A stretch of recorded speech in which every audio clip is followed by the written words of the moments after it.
สบายดีเนาะมื้อนี้จะมาเว้าถึงวิธีการสร้างฐานข้อมูลจัดเก็บของข้อมูลเวียกงานจัดสรรที่ดินเนาะว่าเราจะจัดสรรข้อมูลเก็บไว้ไสแหน่เอกสารเก็บไว้ไสแหน่เซฟไฟล์เก็บไว้ไสแหน่เนาะหรือว่าจะเป็นข้อมูลทาง GPS ที่ลงสำรวจมาจะเก็บไว้ไสแหน่เนาะข้าพเจ้าจะตัวอย่างการสร้างบ้านหนึ่งเนาะข้าพเจ้าจะสร้างอยู่ใน2Dเนาะแล้วก็ให้เราคลิกขวา New Folder เนาะตัวอย่างข้าพเจ้าสิสร้างบ้านหยังก็แล้วแต่เนาะก็เวลาเราลงเฮ็ดเวียกได้แล้วก็เฮ็ดบ้านนั้นเนาะคือตัวอย่างข้าพเจ้าสิใส่ x ไว้เนาะคือตัวอย่างบ่ฮู้ชื่อบ้านเทื่อเนาะและอยู่ในโฟลเดอร์บ้านเนาะจะประกอบมีโฟลเดอร์ต่างๆดังนี้เนาะเราก็คลิกขวา New เนาะโฟลเดอร์จะประกอบมี L U L C L U เนาะแม่นกล่องที่ว่าเก็บเซฟไฟล์ที่ดินปัจจุบันเนาะแม่นโฟลเดอร์เก็บที่ดินปัจจุบันแล้วก็ New เนาะโฟลเดอร์ F L U M Z แม่นกล่องที่เก็บเซฟไฟล์ของการนำใช้ที่ดินการจัดสรรที่ดินเนาะอยู่ของบ้านนั้นเนาะแล้วก็ New Folder GPS เนาะ GPS นี่จะแม่นตัวเก็บข้อมูลของ GPS บ่ว่าจะเป็นการสำรวจบ่ว่าจะเป็นข้อมูล GPS เซฟไฟล์อิหยังก็แล้วแต่เนาะที่เราสำรวจมาจากการเก็บ GPS นั้นให้เราเก็บไว้ในกล่องนี้เนาะแล้วก็ New Folder แล้วก็ตัวนี้แม่น Map เนาะ Map นี่แม่นบอนที่เก็บแผนที่ Map เนาะที่ว่า Export ออกมาแล้วเนาะที่ว่าสำเร็จรูปแม่นให้เราเก็บไว้นี่เบิดเนาะตัวที่สำเร็จรูปเนาะแล้วก็ New Folder ตัวนี้แม่น Report เนาะ Report Document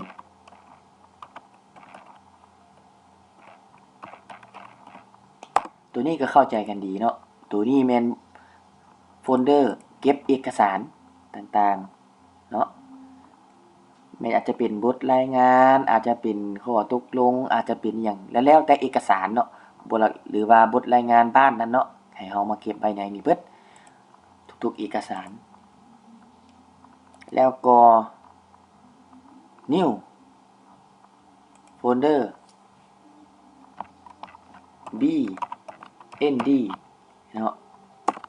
B กล่อง BND นี่แม่นจะเฮาใส่ไว้เก็บแม่นขอบเขตคุ้มครองบ้านเนาะเป็นเซฟไฟล์เนาะตัวนี้มันจะเป็นเซฟไฟล์ของอยู่ในโปรแกรม GIS นั้นเนาะ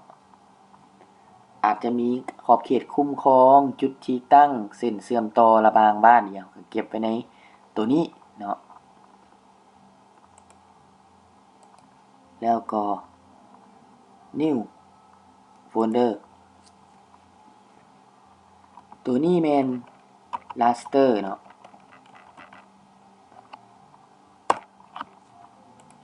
Raster นี่แม่นกล่องข้อมูลที่ว่าบ่อนเก็บไว้ข้อมูลของ Raster ภาพถ่ายดาวเทียมอาจจะเป็นภาพถ่ายโตโปที่ว่าเป็นข้อมูล Raster ของ GIS หั่นเนาะให้เราเก็บไว้กล่องนี้เมื่อเวลาเราสร้างสำเร็จแล้วเนาะมันอาจจะเป็นรูปร่างคล้ายๆแนวนี้เนาะคือตัวอย่างข้าพเจ้าอธิบายเบิ่งเนาะตัว P นี่แม่น P มันคันแข็งเนาะ M นี่มันเมือง G นี่มันกลุ่มแล้วจึงมาฮอดบ้านเนาะแต่ละบ้านมันก็จะมีโฟลเดอร์แนวนี้เนาะยังเหลืออีกตัวหนึ่งเนาะลืมสร้างแม่น Photo อยู่ในบ้านที่เราสร้างครับโฟโต้แม่นโฟลเดอร์ที่เราเก็บไว้รูปภาพสำหรับการเคลื่อนไหวของบ้านนั้นเนาะรูปภาพการเคลื่อนไหวของบ้านคือตัวอย่างการลงสำรวจ GPS จับจุดใดเนาะให้เอารูปมาลงนี้แล้วก็การเปิดกล่องประชุมการปิดกล่องประชุมให้เราสั่งรวมเป็นแต่ละโฟลเดอร์ไว้เนาะว่าสิ่งที่เราต้องการนั้นแม่นอีหยังเนาะอยู่ในโฟลเดอร์ที่เราจัดเก็บเข้าไปหั่นเนาะว่าแต่ว่าสำคัญที่สุดแม่นให้เราจัดเก็บตามโฟลเดอร์ที่เราสร้างนี่เนาะให้เป็นระเบียบเนาะบ่ให้มีการซับปนกันเมื่อเวลาสร้างแล้วจะเป็นคล้ายๆแนวนี้เนาะตัวนี้ก็จะเป็นขอบเขตต่างๆเนาะเมื่อเวลาสร้างแล้วมันอาจจะคล้ายๆแนวนี้เนาะคือตัวอย่างเมืองปากแซงบ้านดิฉันนี่แม่นรหัสบ้านเนาะจะมีขอบเขตนี่เนาะเป็นเซฟไฟล์แล้วก็การนำใช้ดินปัจจุบันเนี่ยมันจะเป็นเซฟไฟล์อยู่เนาะแล้วก็การจัดสรรกองเก็บเซฟไฟล์การจัดสรรแล้วก็ GPS ข้อมูล GPS ที่เราเก็บมามันจะมีบัญชีอันนี้เป็นข้อมูล GPS แล้วก็แมป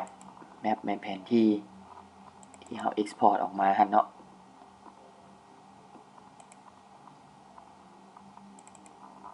นี่เนาะจะเป็นอันนี้ที่ว่าสำเร็จแล้วเนาะแล้วก็โฟโต้นี่ก็จะเป็นรูปการเคลื่อนไหวบ้านต่างๆอะไรเนาะการเคลื่อนไหวของบ้านราสเตอร์นี่ก็จะเป็นกล้องของ GIS ฮั่นภาพถ่ายดาวเทียมภาพถ่ายอย่างคืออธิบายครับมิดแต่บ่มีเซฟไฟล์ตัวนี้เนาะตัวนี้มันตัวเก่าเขาจะเฮ็ดตัวใหม่แบบที่เราสร้างเมื่อกี้ฮั่นอันนี้เด้บทรีพอร์ตเนาะอันนี้มันกล้องรีพอร์ตหรือว่ารีพอร์ตด็อกิวเมนต์ก็อันเดียวกันเนี่ยเนาะมันจะมีเอกสารมีบทรายงานเนาะ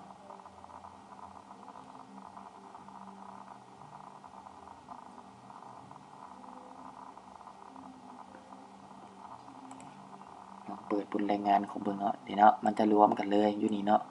บทรายงานต่างๆมันจะรวมอยู่นี้แล้วก็บทสั่งรวมเนื้อที่ที่ดิน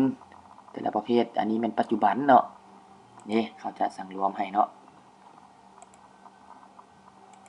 แล้วก็จะจัดสรรเนาะก็อาจจะพอเข้าใจเนาะเกี่ยวกับการสร้างอ่าที่อยู่โฟลเดอร์หรือว่าบอนเก็บไว้ของข้อมูลท่านเนาะมันจะเป็นรูปร่างคล้ายๆแนวนี้เนาะมาวันนี้ก็ขอขอบใจเนาะการวิธีการสร้างกล่องเก็บไว้ของข้อมูลนั้นขอขอบใจเนาะ